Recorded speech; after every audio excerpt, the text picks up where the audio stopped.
Valappad saint Sebastian's പള്ളിയുടെ ആഭിമുഖ്യത്തിൽ കുടുംബ കൂട്ടായ്മയുടെ അടിസ്ഥാനത്തിൽ പുൽക്കൂട് മത്സരം സംഘടിപ്പിച്ചു. 12 കുടുംബ കൂട്ടായ്മകൾ മത്സരിച്ചതിൽ സെന്റ് ജോസഫ് കുടുംബ കൂട്ടായ്മ 1ാം സമ്മാനം നേടി. നെല്ലിശ്ശേരി വാറുണ്ണി മാസ്റ്ററുടെ ഭവനത്തോട് ചേർന്നുള്ള സ്ഥലത്താണ് ക്രിസ്മസ് പുൽക്കൂടും മറ്റ് അലങ്കാരങ്ങളും ചെയ്തത്. യൂണിറ്റ് പ്രസിഡന്റ് ജോമോന്റെ നേതൃത്വത്തിൽ കുടുംബ യൂണിറ്റിലെ 20ഓളം കുടുംബങ്ങൾ സജീവമായി പങ്കെടുത്തു. Vice president Binny Kokkan, unit treasurer Shiji Siju എന്നിവരുടെ ആശയങ്ങളുടെ അടിസ്ഥാനത്തിലാണ് അലങ്കാരങ്ങൾക്കും ഡിസൈനുകൾക്കും രൂപകൽപ്പന ചെയ്തത്. ക്രിസ്മസ് പാതിരാ കുർബാനയ്ക്ക് ശേഷം വികാരിയച്ഛൻ സമ്മാനങ്ങൾ പ്രഖ്യാപിച്ചു.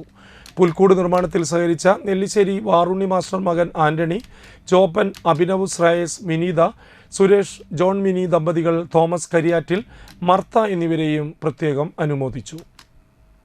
ഈ വർഷത്തെ 2024 ക്രിസ്മസിനോടനുബന്ധിച്ച് വലപ്പാട് സെൻറ്റ് സെബാസ്റ്റ്യൻ ചർച്ചിൻ്റെ കീഴിൽ പ്രവർത്തിക്കുന്ന 15 കുടുംബ കൂട്ടായ്മകളിൽ 12 കുടുംബ കൂട്ടായ്മകൾ നടത്തിയ ക്രിബ് കോമ്പറ്റീഷനിൽ നമ്മളുടെ സെൻറ്റ് ജോസഫ് യൂണിറ്റിനാണ് ഫസ്റ്റ് പ്രൈസ് ലഭിച്ചത്. അതിന് വളരെയധികം സന്തോഷമുണ്ട്. ആദ്യമായിട്ടാണ് ഇങ്ങനൊരു വലിയൊരു രീതിയിലുള്ള ക്രിബ് കോമ്പറ്റീഷൻ നടക്കുന്നത്.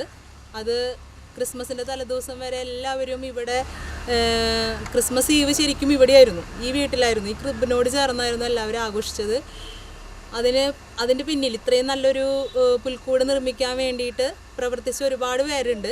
നമ്മൾ തുടക്കം മുതൽ നമുക്ക് ഈ സ്ഥലം വിട്ട് തന്ന് ഇവിടെ ക്ലീൻ ചെയ്ത് നമുക്കിങ്ങനെ ഒരു സൗകര്യം ഏർപ്പെടുത്തിയ നമ്മുടെ നെല്ലിശ്ശേരി വാറുണ്ണി മാസ്റ്റർ മകൻ ആന്റണി ചേട്ടൻ, അവർക്കും അവരുടെ കുടുംബാംഗങ്ങൾക്കും പ്രത്യേകം നന്ദി.